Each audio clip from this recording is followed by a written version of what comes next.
Mehримдүү жана ырайымдуу Алла Тааланын аты менен баштаймын. Манас телеканалында Куттуу Рамазан берүүсүн көрүп жатасыздар. Алып баруучулук кызматта Уланбек Калмырза уулу, саламатсыздарбы? Кымбаттуу көрүүчүлөр, бүгүн биз маданиятыбызда, культурабызда опалуулук деген эмне деген суроолордун тегерегинде сухбат кылабыз. Ал үчүн бизге Манас университетинин теология факультетинин диндерди таануу бөлүмүнүн башчысы жана ошондой эле биздин университетибиздин ректорубуздун кеңешчиси профессор доктор Кемал Полот агай келди. Кош келипсиз агай. Хош булдук, teşekkür ederim. Жана ошондой эле котормочулук кызматта теология факультетинен докторант эжекебиз Жамиля Жороева. Сиз да кош келипсиз эжеке. Кош булдук. Агай, дароо эле мен суроомду берейин. Куттуу Рамазан айында турабыз. Ушул деги эле опа деген эмне, опалуулук деген эмне кандай түшүнүшүбүз керек, ушудан айтып берсеңиз.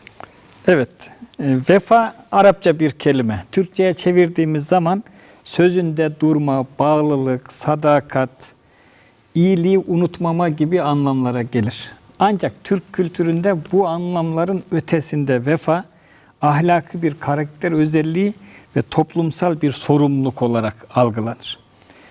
Mesela vefa nedir? Yapılan iyiliği unutmamak, hatırlamak, her zaman hatırında tutarak o insanı unutmamak. Emek verene sırtını dönmemek. Zor zamanda yanında olanı iyilik zamanında unutmamak, ona sırtını dönmemek vefadır. Bütün bunlara baktığımız zaman bireyin ahlaki olgunluğunun ve toplumun insanlık seviyesinin göstergesidir Türk kültüründe vefa. Opalуулук dedik, vefa sözünde durуу. Бул söz, опа сөзү арабча bir söz болуп, которгонубузда мааниси убадада туруу, берилгендик, ишенимдүүлүк, жасалган жакшылыкты унутпоо сыяктуу bir маанилерди билдирет. Бирок түрк маданиятында бул сөз бул аныктама менен чектелип калбай, моралдык мүнөздүн негизги белгиси жана коомдук жоопкерчилик катары кабыл алынат дейт. Ошо биз опалуулук дегенде көрсөтүлгөн жакшылыкты, кылынган жакшылыкты эсте сактоо, сага жардам берген адамды унутпоо, сага жардам берген инсанды кыйын учурда сен кыйналып турганда сага жардам берген инсанды, сага жакшылык келгенде, сага ыңгайлуулук болгондо унутуп койбоо деген түшүнүктөрдү берип өттү. Evet, yine Türk kültürünün en köklü ve ayırt edici özelliklerinden, değerlerinden birisidir vefa. Vefa yalnızca bireysel bir erdem değil, aynı zamanda Türk toplumunun tarihsel hafızasını, sosyal ilişkilerini ve devlet anlayışını şekillendiren temel bir değerdir. Bizim kültürümüzde vefa sadece böyle sözünü yapma, reklamını yapma işi değil, yürekten ve samimiyetle gösterilmesi gereken ahlaki bir erdemdir. Ал түрк маданиятында эң байыркы жана эң айырмалоочу моралдык баалуулуктардан бири болуп саналат.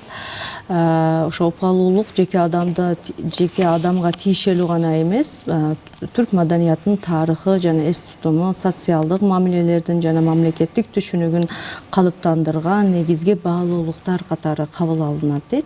Бул түшүнүк жөн гана сөз жүзүндө же адабий бир чыгармаларда эле көрүнүп калбастан, тескерисинче бул жүрөктөн чыккан чыныгы жана ыхластуулук көрсөтүлүшү зарыл болгон бир ahlактык мамиле болуп эсептелинет.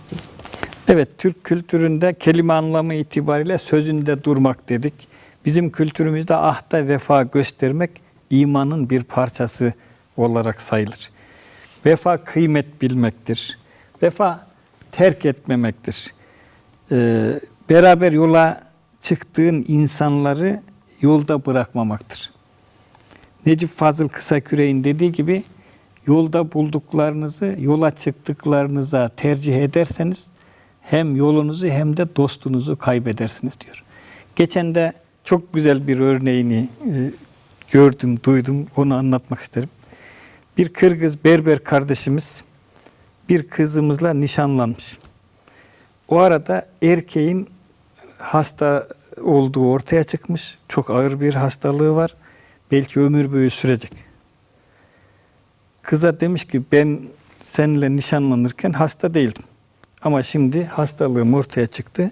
Ömür boyu böyle. İstersen yolun başındayken nişanı bırakalım. Sen düzgün hayat yaşa. Bana mecbur kalma.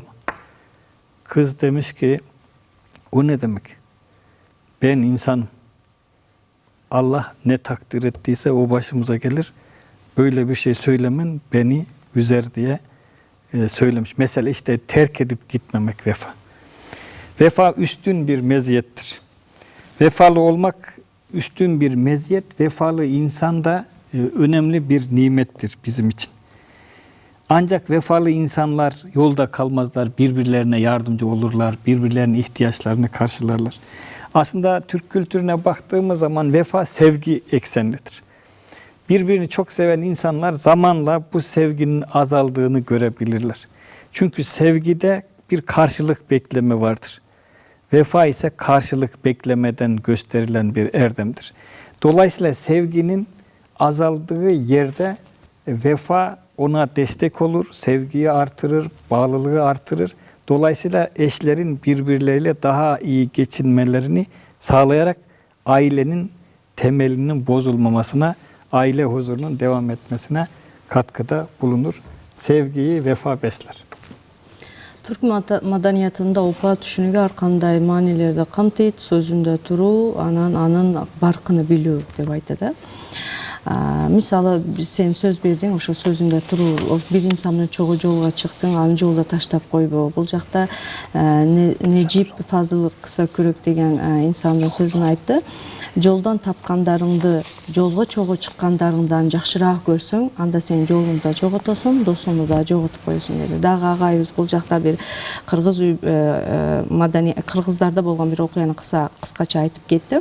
Бир кыргыз жигитга бир кыргыз кызга ошо сунуш кылат үй бүлө куруш боюнча. Алар ошо сөкө салып дегенде кыргыздын салтына той болордон мурда жигиттин ооруп жаткандыгы белгилүү болуп калат. Анан жигит биз эми эле үй бүлө курабыз деп турабыз, жолдун башындабыз, балким сен менин оорулук экендигимди билдиң, токтотсок болот деп сунуш кылат. Бирок кыз айтат, жок, мен андай таштап кете албайм, себеби Аллах бизге эмнени жазды, кадарыбызда эмне бар, биз ошону чогуу көрөбүз деп үй бүлөсүнө улантты дейт. Демек бул жакта дагы опалуулук, сөзүндө туруу, инсаны таштап кетпөө кыйын учурда канчалык деңгээлде маанилүү экендигин айта кетти. Анан кимде ошо вефа түшүнүгү, опал түшүнүгү бар болсо, ошо сыпат бар болсо, бул эң жогорку баалуулук катары инсандын бир өзгөчөлүгү экендигини бизге билдирип кетти.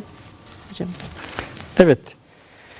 Албетте, мисалы ошол вефа дегенде же болсо бизде кыргызчада опалуулук дегендин байкын лексикалык мааниси, анан ошо терминдик биздин жашообуздагы маанисинен айтып өттүңүз. Демек, опалуулук дегенде сөзүндө туруу, аны таштап кетпей же берилгендик деген мааниси бар экен да. Анан ушул опалуулуктун агай биздин жеке жашообузда, коомдук жашообузда, бүгүнкү күндөгү биздин турмушубуздагы маанилеринен да бир аз айтып өтсөңүз, кандай болушубуз керек биз жеке, коомдук, мамлекеттик деңгээлде, ошодон дагы айтып өтсөңүз агай.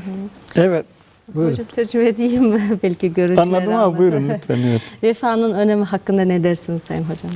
Evet, şimdi vefa madem ahlaki bir erdem, toplumsal sorumluluksa bunun önemi de ona göre büyüktür. Bakınız mesela insan beşeri bir varlıktır, sosyal bir varlıktır ve tek başına yaşaması mümkün değildir. Dolayısıyla insanların birbirleriyle ilişkilerinin olması kaçınılmazdır. Aslında devletler ve milletler de öyledir. Dolayısıyla bu ilişkilerin, bu uluslararası ilişkilerin, insanlar arasındaki ilişkilerin sağlıklı yürümesi, huzurlu devam etmesi karşılıklı güven ve vefa duygusuna bağlıdır. Vefalılık oranı ne kadar yüksekse bu ilişkiler o kadar sağlam yürür. Vefasızlık ne kadar yaygınsa bu ilişkiler o kadar sekteye uğrar. Dolayısıyla mesela vefa gösterilmeyen şahıslar itibarını zayıflıyor. Bir insan vefasızsa itibarı yoktur. Bir şirket, bir firma müşterilerine vefalı davranmıyorsa, malı zamanında vermiyorsa onun iflas etmesi kaçınılmazdır. Bir devlet halkına vefası yoksa halkını memnun edemez, iyi bir yönetim olamaz. Halkın devlete bağlılığı azalır ve o devletler de tarihten silinmek gibi bir kaderle karşılaşabilir. Vefa dolayısıyla hem insani ilişkilerin hem devlet ilişkilerin hem de sosyal ilişkilerin sağlıklı yürümesi için çok önemli bir kuraldır. Адам социалдык жаратылыш болгондуктан байланыштуу ал жеке өзү жашай албайт. Сөзсүз турда коом менен, башка инсандар менен мамиле кылыш керек. Бул ошол эле учурда коом үчүн, мамлекеттер үчүн дагы ошондой. Ошо өз ара байланыштан бекем кармап турган нерсе бул опалуулук, сөзүндө туруу, ишенимдүүлүк. Бул нерселер болбосо анда ортодо эч кандай мамиле болбойт. Булар жокко чыгып калат дейт. Бир мамлекетте элинин алдында дагы аброолуу болушу, элине кылган опалуулугу, ага кыйынчылыктарда жардам берилиши. Инсан үчүн, фирмалар үчүн болсун, эң бир керектүүлүк нерсе бул опалуулук деп айтты. Кимде мындай нерсе жок болсо, алар бат эле банкрот болот, абирини жоготот. Мындай нерседен алыс болуш керек деп айтты. Evet, biz topluma baktığımız zaman, insanların yapısına baktığımız zaman insan için en önemli şey onurudur, itibarıdır, gururudur. Dolayısıyla insan ne kadar vefalıysa itibarını, onurunu da o kadar korur. Örneğin insan vefalıysa onun güvenilirliği fazladır. Bir aile vefa duygusu üzerine kurulmuşsa sağlam yürür. Bir devlet vefa duygusuna itibar ederse yüce olur. İnsanlar, toplumlar vefa duygusuyla yücelir. Dolayısıyla herkes itibarını vefasıyla korur. Vefa diyebiliriz ki aslında parçaları birleştiren, toplumun fertlerini birbirine bağlayan bir bağdır. Nasıl diyelim, bakın duvar yaparken biz nasıl ki taşları üst üste koyarsak boşuna durmaz. Araya ne yapıyoruz? Harç yapıyoruz. Çimento karıp o taşların arasında. İşte vefa diyebiliriz ki nasıl ki duvarın taşlarını o harç bir arada tutuyorsa sosyal ilişkileri, ferdi ilişkileri, devlet ilişkilerini de ayakta tutan, sağlamlaştıran vefadır. İnsanın onurunu koruyan vefadır. Aileyi, devleti, kişiyi koruyan vefadır diyebiliriz. Үй-бүлөдө, мамлекетте, өз ара мамилелерди коргоп турган бул опалуулук, сөзүндө туруу, ишенимдүүлүк деп айтты. Мисалы биз таштарды өзүн эле коюп койсок турбайт го, алардын арасында бекем ошол бир фундамент болуш үчүн цементтерди кошушубуз керек. Опалуулук да кутта ошондой дейт. Кайсы бир мамлекетте, кайсы бир үй-бүлөдө, кайсы бир коомдо опалуулук, сөзүндө туруу, ишенимдүүлүк бар болсо, ал коом келечегине улантып кетет. Bizim bir hocamız selametlik hep söylerdi. Allah razı olsun, hayırlı ömürler versin. Vefası olmayanın dininden hayır yoktur. Bizim dinimizde de biraz sonra yine söyleyeceğiz. Vefa aslında imanla beraber zikredilmektedir. Bir agayыбыздын сөзүнө айтып берейин деди hocamız. Опалуулугу болбогон инсандын дини дагы болбойт, ишеними да болбойт дейт. Son sözümüzü karıştırdım. Albatta, demek ошол агай айтып атат да, бир агай айтыптыр, ошол опалуу болбогон адамдын дини деле жарты болот. Ал динин деле окуп, динин деле карманып кыйратпайт дейт да. Демек бул экөө бирдей параллелдүү өтүш керек экендигин айтты. Анан агай негизи эле ошол бул опалуулук боюнча исламга чейинки доордон дагы биздин ошол эстип туруптугубуздан, биздин ошо тарыхыбыздан дагы мисал берип өтсөңүз кандай окуялар бар. Анткени биздин ошо түрк элдерин өтө терең тарыхы бар, өтмүшү бар, кылымдарды карыткан жолу var дегендейчи. Ошодон да biraz берсеңиz аябай жакшы болот. Evet, vefa duygusu bizim Türk toplumunda İslam'dan öncesine dayanan, insanla beraber yaşayan bir duygudur. Anadolu'daki insanların vefa duygusu aslında Türkistan'dan gelmektedir. Bu vefa karşılıklı güven, sadakat ve sözleşmeye bağlılık, daha önce iyilik duygusunda da bahsettiğimiz gibi eskiden konar göçer hayatta olmazsa olmaz durumlardan birisiydi. Karşılıklı insanların birbirine güvenmesi lazımdı. Çünkü doğa şartları çok zordu. İnsanın tek başına yaşamını sürdürmesi mümkün değildi. O hayatın getirdiği zorunluluktan insanlar birbirlerine güvenerek, vefalı davranarak bu vefa duygusu bizde bir kimlik haline geldi. Biliyorsunuz Türk töresinde söz yazılı bir belge kadar önemlidir. Söz namustur diye bizde çok güzel bir ilke var. Dolayısıyla vefanın en erken biçimlerini burada görüyoruz. Söz namustur, verilen söz senet hükmündedir. Dolayısıyla sözünde durmak iyi bir insan olmanın önemli ölçülerinden birisidir. Mesela Kağan ve halk arasındaki ilişki bu vefa duygusuna bağlıdır. Orhun anıtlarına baktığımız zaman Bilge Kağan kendisinin halka olan vefasından, halkın da yönetime olan bağlılığından çok sayıda söz etmektedir. Yine özetleyerek söyleyeyim, Manas destanının bizim vefa duygusu eskilere dayanır dedik ki destanlarımızda çok güzel örnekleri var. Manas destanında bildiğiniz gibi vefa millete bağlılık, lidere sadakat, eşe ve aileye bağlılık, dostluğa ve yoldaşlığa vefa, ata mirasına sahip çıkmak gibi değerlerle karşımıza çıkıyor. Yani vefa duygusu İslamiyet'ten önce de Türklerin hayatta beraber yaşayıp getirdikleri bir erdemdi. İslam dini kabul alуудан murda Türk madaniyatında opa жөнүндө эмнелерди айта аласыз деген bir сурообузга жооп берди агайыбыз. Türk madaniyatında opa түшүнүгү özünün tamırı менен İslam dini Türk ellerden ha? Ellerden. Türk ellerinde albatta. Борбордук Азия дейбиз Түрк элдеринде алар ошо көчмөн турмушта жашаган эл болгондугу үчүн алардын жашоосунда болбосо болбой турган бир нерсе экендигин көрсөтүп жатат да.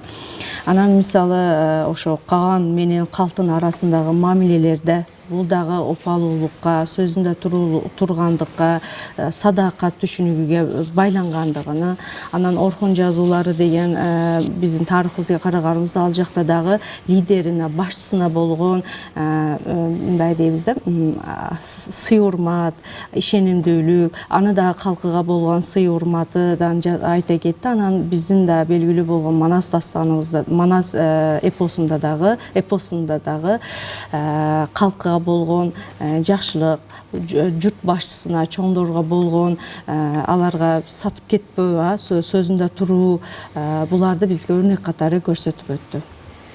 Албетте биздин ошол тарыхыбыз терең, ошол эле Орхон Энисей жазууларынан мисал бердиңиз, жалпы макал лакаптардан, анан эле эпостордон, дастандардан.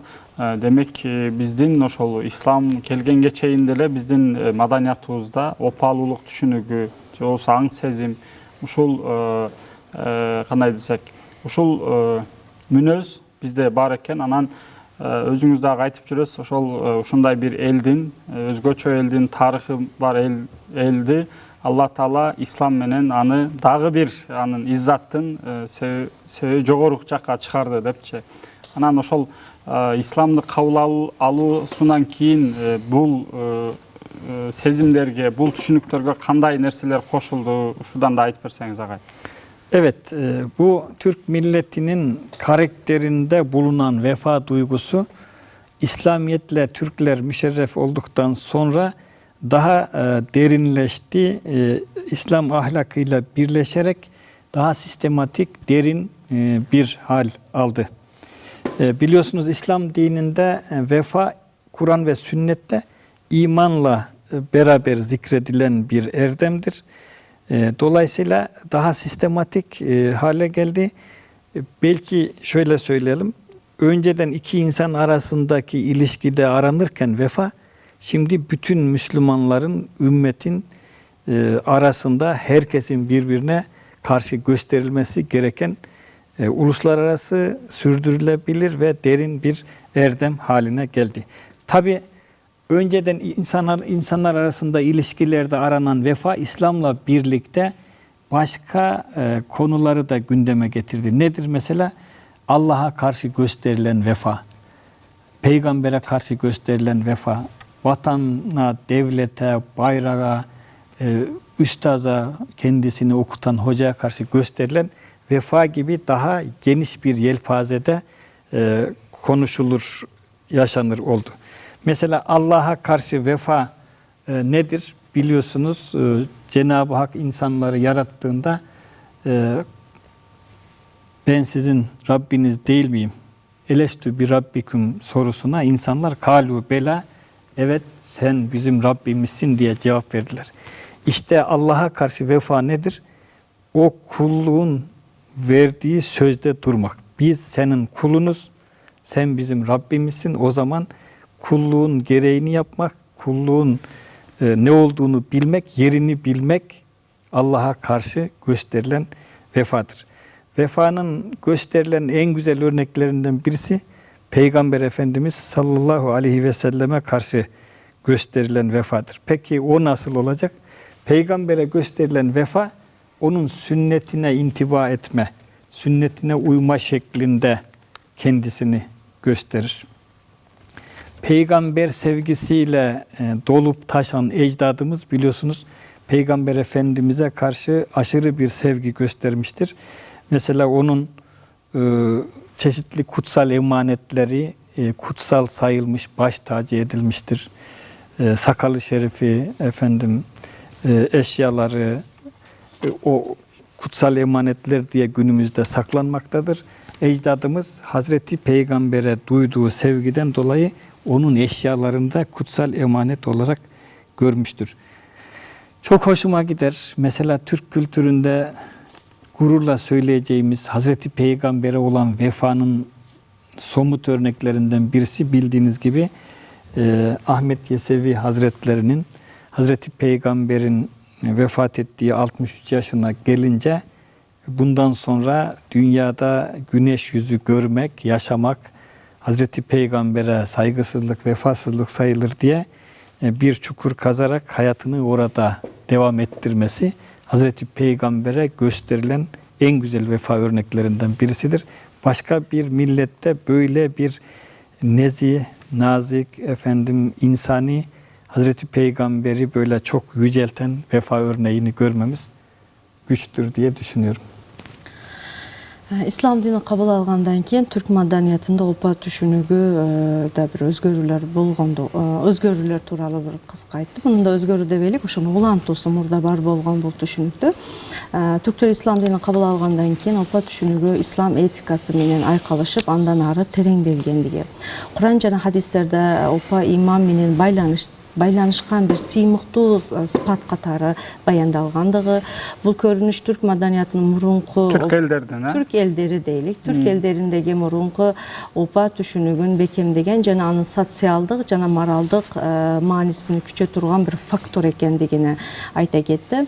Анан опа дегенибизде Аллага болгон, пайгамбарыбызга болгон, сабак берген устадыга болгон, үй бүлөсүнө болгон вафа тууралуу айта кетти. Алла субханала таала ошо инсандарды жаратканда мен силердин Раббыңарбымынбы деп сураганда калуу беле деп жооп бергендигини агайыбыз бул жакта жыйынтыктап кетти, айтып кетти. Анан пайгамбарыбызга болгон сүйүүдү, анын сүннөтүгө болгон сүйүүдү, мисалы şu anın yolunu ulantып жаткандыгы, мисалы пайгамбарыбыздын сакалынын сакталышы, кийимдеринин сакталышы, бул мындай bir пайгамбарга сүйүү бар, башка bir элде балким канчалык деңгээлде, түрктөрдө канчалык деңгээлде буга маани берилгендиги, күнүбүздө дагы уланып келип жаткандыгын айтты. Дагы bir өзгөчө Ахмат Яссави тууралуу айта кетти. 63 жашындан кийин мен бул дүйнөдө жер жүзүндө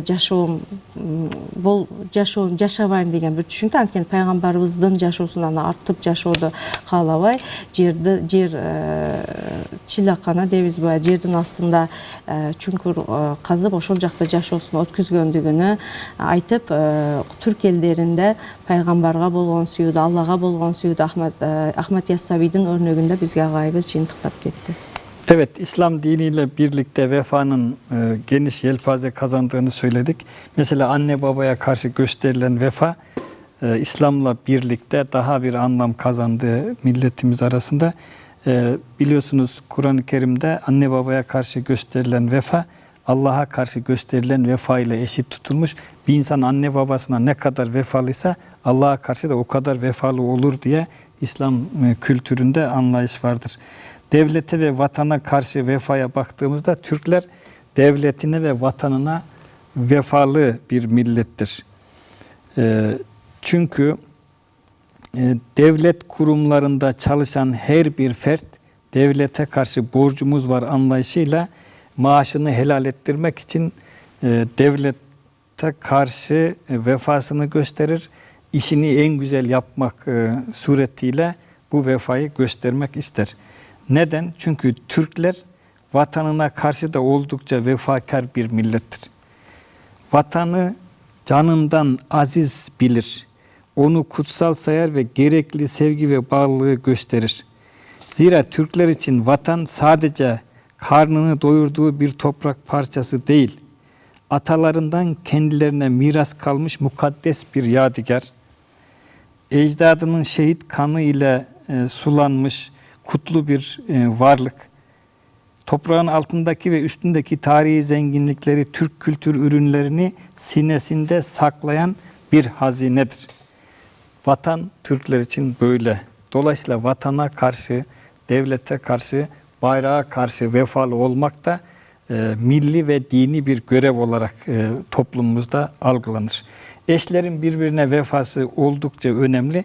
Aile toplumun küçük bir parçasıdır. Ailede nikahın başlamasıyla ölüme kadar eşlerin birbiriyle vefa göstermesiyle aile ne kadar sağlam olursa toplum da o kadar sağlam olur anlayışı yaygındır. Ата-энеге болгон опалуулук сөзүндө ата-энеге болгон сый-урмат, ата-энеге канчалык деңгээлде сый-урмат көрсөтүлсө, жаратканга дагы куту ошондой деңгээлде сый-урмат болот деген түшүнүк түрк элдеринде бар экендигине айта кетти. Ошол эле учурда мекенге болгон сүйүү, мекенде ошо айлыгын алып эле жашап жаткан жер эмес, чоңдордон, ата-энесинден, аталарынан, бабаларынан калган каны менен, ошо кыйынчылыктар менен кармап турган, алынган жер экендиги бир түшүнүгү, түрктөрдүн өзүнчө мекенге болгон сүйүүсү канчалык деңгээлде жогорку экендигин айта кетти. Ошол эле учурда үй бүлөдүн, жубайлардын бири-бирине болгон сый-урматы бул ошо үй бүлөнү канчалык деңгээлде бекемдей тургандыгына жыйынтыктап айта алабыз. Evet, diğer bir vefa örneği de biliyorsunuz öğrencinin hocasına ve din büyüklerine karşı gösterdiği vefadır. Türk kültür geleneğinde öğrencinin hocasına vefa göstermesi bütün toplum tarafından beklenen bir davranıştır. Çünkü öğrencinin bilimsel, ahlaki ve akademik, mesleki açıdan gelişmesi için hoca vaktini ayırır, uykusuz kalır, onun geleceğini düzenlemek için belki hocadan daha çok çalışır. Dolayısıyla öğrencinin hocaya karşı vefalı olması bizim toplumumuzda hem milli hem de dini bir görevdir. Hocaya karşı vefa aslında ilme karşı, bilime karşı ve Allah'ın öğrettiği insanın yolunu açan bilimsel, ahlaki bir değer olarak görülür. Бул ошо студенттин мугалимге болгон опасы деп айтты. Түрк маданиятында, ошол эле учурда ислам маданиятында бар болгон бул түшүнүктө, себеби мугалим окуучуну жетилтириш үчүн, келечекте ордуну, коомчулукта ордуну табыш үчүн мугалимдин канчалык деңгээлде жумуш берет. Ошондуктан дейт, бул биздин маданиятыбызда бар болгон нерсе, илимге сүйүүгө болгон, илимге болгон сүйүүдү улантыш үчүн мугалимге болгон сүйүүдүн да канчалык деңгээлде жогору экендигине баса белгиледи. Bizim kültürümüzde dedim ya hocaya gösterilen vefa aslında ilme verdiğimiz değeri gösterir. Geçenlerde bir savunmadan sonra sözümü hatırlatayım. Şimdi aslında öğrenci-hoca ilişkisi ya da gösterilecek vefa doktora tezi bittikten sonra başlar. O zamana kadar hoca enstitünün hocası, öğrenci de enstitünün öğrencisidir. Diyaloglar resmidir. Ama gerçekten öğrencinin hocasına vefası doktora tezi bittikten sonra eğer hocasına vefalı davranıyorsa, onun iyiliklerini unutmuyorsa, hatırını soruyorsa, onu her yerde onur ediyorsa, hoca da aynı şekilde öğrencisine karşı vefasını gösteriyorsa bu ideal hoca-öğrenci ilişkisidir ve bunu herkes de bekler. Bunu ben yaşlı bir hocamızı bir proje ile ilgili aradığımda çok büyük oranda hissettim ve anladım. Hocamız emekli olmuş. 10 yıldır hiç kimse aramamış. Halbuki yüzlerce öğrencisi var. Ben de hocalarımızla ilgili bir kitap yazarken, mesela ilk kuşak dinler, tarihçiler kitabını yazarken hocamıza telefon açtım. Hocamızın birisi telefonda ağlayıp, ya Kemal Bey, Allah senden razı olsun. Ben 10 yıldır kimse beni aramadı ve bunu kahrediyordum kendime, çok üzülüyordum. Böyle bir projeye beni dahil ettiğiniz için çok çok teşekkür ederim demişti. Bu da hocaların öğrenciden vefa beklediğini çok net anlatan bence bir olaydır diye düşünüyorum. Ағайбыз ошо диссертация жазып жаткан докторский окуучулардан бир аз өрнөк бере кетти. Мисалы дейт, сиз университетте окуп жатканыңызда мугалим менен окуучунун ортосундагы мамиле бул расмий турда дейт. Себеби мугалим ошол жактын мугалими, ошол институттун, ошол факультеттин окуучу да ал жакка таандык. Ошондуктан бул жактагы мамилелер бул нормал дейт. Чыныгы мамиле качан билинет? Ошол диссертация бүткөндөн кийин мугалим менен ортодо байланыштар үзүлдү. Андан кийин мугалимге ошо сый урматты көрсөтө алабы? Андан кийин бул сөздөр бул бири-бирине болгон сый урмат уланта алабы дейт. Өзүнүн жашоосунан бир өрнөк берди.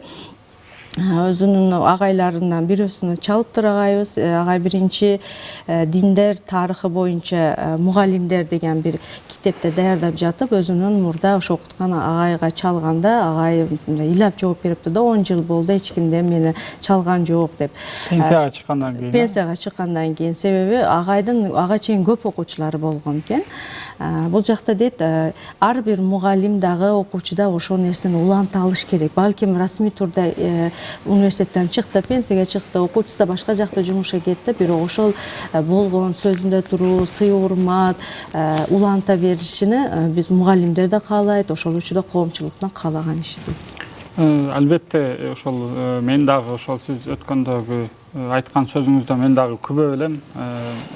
Мисалы айттыңыз го, чыныгы мугалим менен окуучунун же студенттин мамилеси ошол университеттеги расмий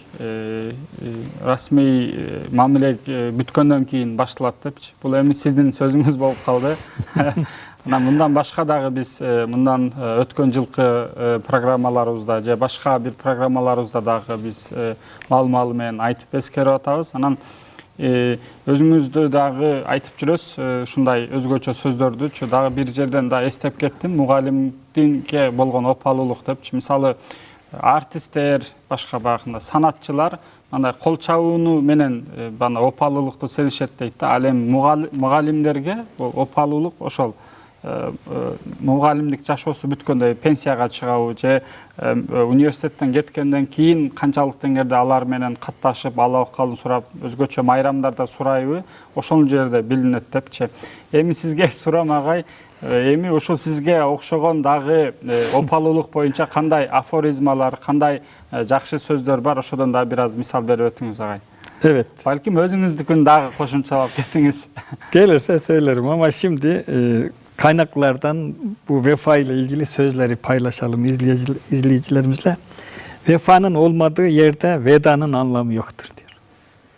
Bir insan bir kişiye vefa göstermiyorsa sonra ayrılırken, bir yere giderken veda etmesinin anlamı yok. Yan yanayken, birlikte yürürken vefalıysa giderken veda etmesi de anlam kazanır. Önceden vefası yoksa giderken veda etmiş, onun bir anlamı yok diyor. Cömertlik olmayınca malın, vefa olmayınca arkadaşın hayrı yoktur. Vefa dost ikliminde yetişen güllerden biridir. Ahde vefa kulluğun güvencesidir. Ahde vefası olmayanın hayırda nasibi yoktur. Ahde vefası olmayan insan hayır kazanmakta nasip, ona hayırlı bir iş olmasında nasibi olmaz. Zehirde şifa, kahvede vefa beklenmez. Zehirden şifa, kahveden, kahpe kişiden vefa beklenmez. Yüzüğü nasıl pırlanta değerli kılıyorsa diyor, insanı değerli yapan da vefasıdır. Vefa öğrenilebilir bir olgudur. vefa dost ikliminde yetişen bir gül bahçesidir. Bizim kültürümüzde vefa vefatla biter. Bakınız, vefa neydi? İyiliği unutmamak, verdiği emaneti yerine vermek. Allah bize beden verdi, akıl verdi, peygamber gönderip yol gösterdi. Biz de dünya hayatını o bedenle sürdürdük. Sonra vefat ettiğimiz zaman tekrar onları Allah'a ruhumuzu adıyoruz. Dolayısıyla aslında vefa ile vefat aynı kökten gelir. Dolayısıyla bir insanda vefa vefatla bitmesi lazım. Ölmeden önce vefasız oluyorsa onun insanlığından da pek hayır olmaz. Sözler böyle söylüyor. Opalуулuk болбогон жерде, ишенич болбогон жерде коштошуудун кереги жок дейт. Мисалы, сага ишеничтүү бир жакшылык кылган жок, сени сатып кетти, анан кетип атканда сага коштошуп койгондун канча деңгээлде кереги бар дейт. Аны кереги эле жок дейт. Жомарттык болбогон жерде акча пайдасыз дейт. Ишенич болбогон жерде дос пайдасыз дейт. Анан достун мейкиндикте өскөн бир гүлдөрдөн бири дейт. Достук мейкиндиктегинде өскөн гүлдөрдөн бирөөсү сыяктуу опа дейт. Анан убадада бекемдик кулчулуктун кепилдиги дейт. Убадада бекем болбогон адамдын убадада бекем болбогон, опалуулугу болбогон инсанда жакшылыкты күтпөйт дейт. Шекекте балуулук кылган нерсе алтын болса, инсанды балуулук кылган нерсе бул опа, бул ишенич, убадада туруу, бул ошондо инсанды балуулук кылат дейт. Бир сөз бар дейт, убадада туруу, опалуулук өлүм менен бүтөт. Андан башкача бир жолу жок. Балким бир инсан жашап жатат, анда опалуулук болбосо, ал инсанда эмне жакшылык бар дейт. Эмне инсанга бир керектүүлүк нерсе эмне чыгат деп айтат. Албетте. Анан ушул опалуулук боюнча менин буюрса акыркы сурам агай, бүгүнкү күндө кандай түшүнүшүбүз керек? Бүгүнкү күндөгү ордун да айтып өтсөңүз, günümüzdөгü. Evet, günümüzde vefa kavramı modern yaşamın hızına ve bireyselleşmeye rağmen Türk toplumunda hala güçlü bir şekilde varlığını sürdürmektedir. Bizim öğretmenlere karşı duyduğumuz saygı, gösterdiğimiz vefa, asker arkadaşlarının birbirlerine gösterdikleri vefalar, mahalle kültürü ve bayram ziyaretleri, böyle savaş anlarında, deprem anlarında insanlarımızın birbirleriyle kenetleşmesi, birbirlerine yardımlaşması, gösterdiği vefa aslında günümüzde çağdaş toplumda vefa duygusunun azaldığına dair iddiaları bence reddediyor. Vefa İstanbul'da bir semt adı değil. Türk toplumunda hala yaşayan önemli bir erdemdir. Ben sözümü Yahya Kemal Beyatlı'nın bir sözüyle bitireyim. İnsan vefası kadar insandır diyorum. Çok çok teşekkür ederim. Sağ olun hocam. Бүгүнкү күндө опа түшүнүгүн заманбап жашоонун ылдамдылыгына карабастан түрк элдеринде дагы эле уланып келип жаткан, баалуулуктарын коруп келген, сактап келе жаткан бир өзгөчөлүк дейт. Мисалы мугалимдерге болгон сый урмат, аскердик досторуна болгон, комшуларга жардам берүү, майрамдарда зыярат кылып, опалуунун дагы эле күнүбүздө көрүп жаткандыгыбыздан бир мисал дейт. Агайбыз сөзүнүн аягында Яхья Кемал Бейатлидин бир сөзү менен сөзүн жыйынтыктады. Адам канчалык жоопкерчиликтүү болсо, канчалык опалуулук сезими бар болсо, ошончолук деңгээлде ал киши инсан катары эсептелинет дейт. Чоң рахмат айтабыз агай. Алла разы болсун, бизге ошол опалуулук кандай болуш керек экенин тарыхта мисал бердиңиз, өзүңүздүн жашооңуздан бердиңиз. Макал лакаптардан мисал бердиңиз, анан актуалды кылып бүгүнкү күндө кандай, мисалы ошончо азыркы жекелешип атпайбызбы, бүгүнкү мындай санариптешкен же глобалдашкан доордо дагы бул опалуулук кандай болуш керек экенин бизге мындай жакшы ачыктап түшүндүрүп бердиңиз. Буюрса ушул сиз айткан жалпы түрк элдеринин бир өзгөчө сапаты болгон опалуулук дагы мындан кийинки жашообузда кандай техникалык өзгөрүүлөр, кандай глобалдашкан бир абалыбыз болбосун, бул сапат дагы улана берсин деген тилектешмин. Сизге Dен соолук каалайм. Balkim. Ben buna bir şey eklemek istiyorum. Şimdi bizim bir projemiz var Ankara Üniversitesi İlahiyat Fakültesi ile. Oradan da yola çıkarak aslında bu tür bizim toplumumuzu, Türk toplumunun temel karakterini ortaya koyan temel erdemler vardır. Toplumu ayakta tutan, bizi biz yapan erdemler. Bunun işte adalet, hoşgörü, vefa, sevgi gibi, merhamet gibi değerler. Bence bu tür değerleri yaşatmak için günümüzde, çünkü insanların algısı açık, gençlerimiz yabancı filmler izliyor, çizgi filmlerin konuları farklı. Bu tür değerleri aslında ta ilkokullarda, anaokullarında çeşitli filmlerle, çizgi filmlerle, tiyatro gösterileriyle, yarışmalarla bu tür değerlerimizi çocuklarımıza öğretmeliyiz. Vefa duygusu ailede kazanılan ve sürdürülen bir duygu. Diğer erdemler de öyle. Bu noktada bence hem fertlerimize, hem toplumumuza, hem devlet büyüklerimize, eğitim kurumlarımıza büyük görevler düşüyor. Böyle yaparsak toplumumuzu daha güzel yaşamasını sağlarız. Dolayısıyla herkes birbirinden beklediğini alır. Toplumda herkes huzurlu olur diye düşünüyorum. Buna çok önem vermek gerektiğini düşünüyorum. Teşekkür ederim. Күнүбүздө Анкара теология факультетинде бир проект болуп жаткандыгынан айтып кетти.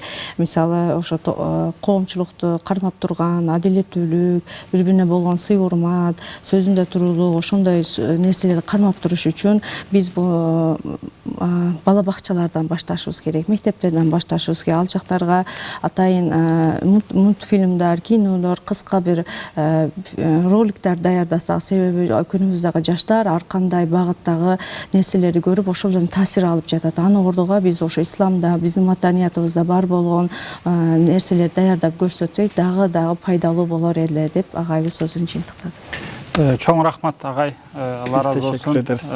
Сизге ден соолук каалайм. Рахмат. Буюрса дагы көптөгөн студенттерди, окуучуларды тарбиялап, дагы көптөгөн кызмат кыла бериңиз. Үй бүлөңүзгө дагы аманчылык тилейм. Şu Ramazan ayında dagы ошол сиз айткан опалуулук сапатын өзүбүзгө сиңирип, мындан кийинки жашообузда дагы колдонуп, ошо сиз айткандай бала бакчадан баштап бул сезимди өнүктүрөйлү деген тилектешмин. Бар болуңуздар. Ушуну менен Куттуу Рамазан берүүсү аяна келип жетти. Эмки берүүлөрдөн көрүшкөнчө сак саламатта туруңуздар.